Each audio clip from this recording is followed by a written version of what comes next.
Pemirsa, terima kasih Anda masih menyaksikan NTV Prime. Kita lanjutkan perbincangan kita pada kali ini. Saya kembali lagi ke Dokter Kristiana.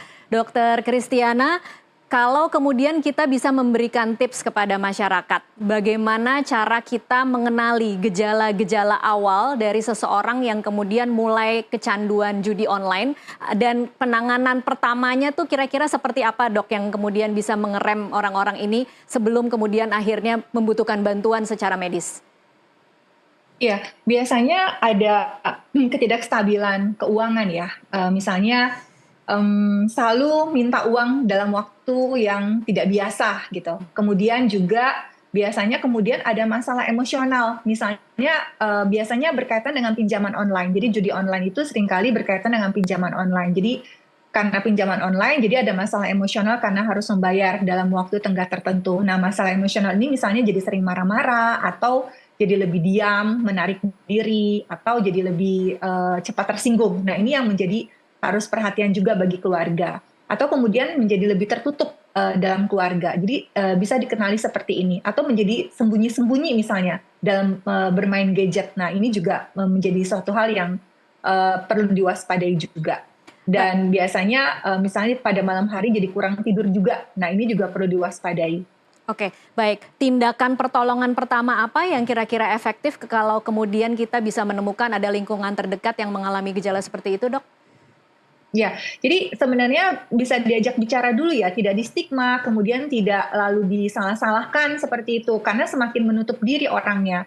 Tapi kemudian bisa perlu dibantu atau mau dibantu, tapi ini yang menjadi salah satu kultur negara Indonesia juga yang harus menjadi perhatian. Biasanya keluarga kemudian melunasi semua hutang pinjaman online-nya atau hutang ke bandarnya. Nah, ini kemudian tapi tanpa dibawa berobat. Oke. Nah, berharap dengan dilunasi hutang semuanya beres. Ini hal yang salah. Karena kemudian tidak membuat orang itu jerak berjudi online, tapi makin terjerat. Jadi harus dibawa berobat ke profesional. Oke, jangan hanya ditolong kemudian tidak diobati begitu ya, Dok? Benar sekali. Oke, baik. Saya geser lagi ke Pak Teddy. Pak Teddy, tadi kita di awal sebenarnya sudah mendiskusikan soal bagaimana ini sebenarnya masalah yang tidak hanya dihadapi di Indonesia, tapi juga seluruh negara menghadapi problem yang sama. Nah, kalau dari riset atau penelitian Anda, mungkin negara-negara mana yang kira-kira punya best practice dalam memberantas judi online agar kemudian bisa kita tiru, Pak, bukan hanya soal penanganannya saja, tetapi juga berjalan bersamaan dengan pencegahannya. Ya, baik, terima kasih Mbak Tasya.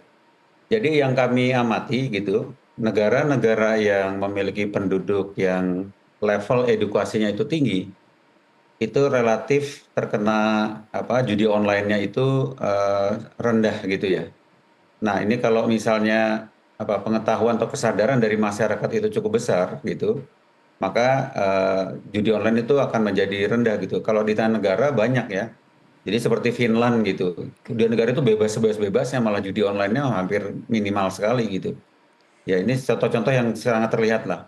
Jadi kalau kita ngeliat di dunia internet itu kan bisa dibagi tiga. Satu ini yang terproteksi sekali, Cina misalnya, atau Rusia begitu. Satu sebebas-bebasnya tadi itu, Finland tadi itu. Atau seperti kita nih, yang separuh terbuka, separuh tertutup gitu. Jadi dari sekian, hampir 1000-an sekarang ada Internet Service Provider, ISP, itu yang bisa dibilang dikuasai oleh pemerintah lah gitu ya. Saya kira itu di bawah 50 saat ini gitu ya. Yang lainnya itu ya swasta dan kadang-kadang uncontrollable. Secara teknis ya Mbak, tapi kalau kita bicara aturan gitu, ya di ujungnya bisa dijaga gitu, tapi kan nggak bisa saja dengan semudah itu saja gitu. Nah, jadi kembali ke best practice, memang kita tidak bisa mengcopy begitu saja karena memang di negara kita ini sangat unik gitu. Dari mulai yang di level yang lulusan SD yang begitu banyak sampai yang sarjana juga cukup banyak gitu. Dan mungkin bayangan saya memang peningkatan capacity building lah ya, SDM gitu, di semua lapisan itu sangat-sangat diperlukan gitu. Saya ingin kasih contoh sesuatu yang barangkali bisa jadi perbaikan cepat ya Mbak Iya. Tasya ya. Buat contoh ini, kalau kita berbicara di dunia pendidikan begitu, ini nanti larinya ke judi online, kesadaran juga ya. Ini kan sebenarnya orang bagaimana mengerti sebetulnya situasi yang melingkupi yang bersangkutan. Saya berikan contoh misalnya di bidang saya lah, saya bidangnya ilmu komputer gitu. Ini kalau di bidang ilmu komputer orang yang paling ngerti itu ya pastinya dosennya, harusnya kan gitu. Masalahnya nih Mbak, ini sudah saya sampaikan berkali-kali di setiap kali di diskusi seperti demikian. Jumlah dosen Indonesia yang punya S3 ngajar S1 di kita itu hanya 4,6%, Mbak, di bidang Iya. komputasi. Malaysia itu 96%, Australia, Singapura 100%. Ini yang begini harus ditingkatkan dulu nih gitu. Nah, karena kalau ngajarnya bagus, walaupun dia guru SD gitu, kalau memang kompetensinya bagus, maka ini meningkatkan kesadaran ke masyarakatnya juga akan jadi baik begitu.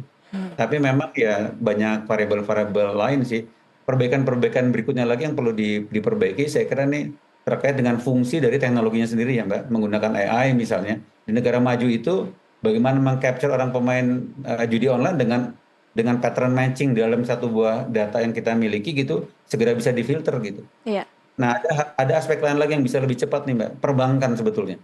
Karena dimanapun namanya saja judi online. Jadi melakukan penjudian itu dengan cara online. Maka membayar itu dengan bayaran online. Maka rekening-rekening online itu kalau terindikasi dengan AI misalnya dengan cepat dilakukan pattern matching tadi, begitu kita tahu itu judi online ya blok gitu. Jadi harusnya Ya. perbankan juga bisa diajak untuk bekerja sama ya Pak Teddy ya? Harus. Dan saya kira sudah berjalan ini sekarang ini gitu loh Mbak. Oke. Ditambah juga begini, tadi ingin saya kaitkan dengan Pak Pak Hariko tadi ya terkait dengan program pemerintah gitu. Tadi disampaikan oleh beliaunya nih 8,5 juta per bulan misalnya dikali sekian, jadi sekian itu kalau diblok dengan sekian banyak dengan sekian lama, misalnya dari sejak Januari atau bahkan lebih lama, itu kalau misalnya didorong untuk perbaikan gizi makan siang begitu buat anak-anak gitu, waduh itu sangat super luar biasa kalau menurut saya gitu. Itu juga bagian-bagian yang kita bisa mengajari ke best practice kita, bisa kita ajari ke dunia lain, Mbak. Hmm. Ke negara-negara lain bahwa we are better than them gitu. Ini Oke. dengan praktis seperti demikian dan saya kira bisa diekspos hal-hal yang positif dari yang negatif tadi gitu. Yang Baik. negatif berubah menjadi yang positif. Saya kira Baik. demikian, Mbak. Saya ke Mas Hariko. Mas Hariko, jaminan dari pemerintah bahwa akan serius menangani dan memberantas judi online, termasuk juga tidak akan tebang pilih, termasuk juga kepada platform-platform yang mungkin kemarin sudah disebut oleh Menkomdigi bahwa akan dimintai kerjasamanya. Apakah kemudian nanti akan berani bahwa pemerintah ketika platform-platform itu tidak mau diajak bekerja sama akan ada sanksi? Audionya belum terdengar, Mas Hariko.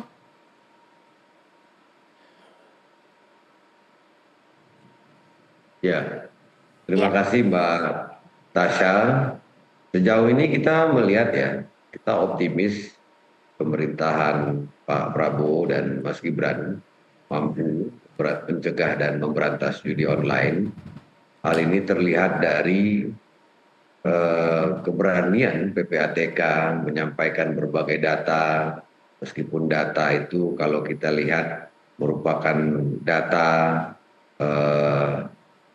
internal pemerintahan yang bermain judi online segini, beliau, ibu bapak kita di PPATK tidak ragu-ragu, bahkan datanya itu kan per kota juga ada.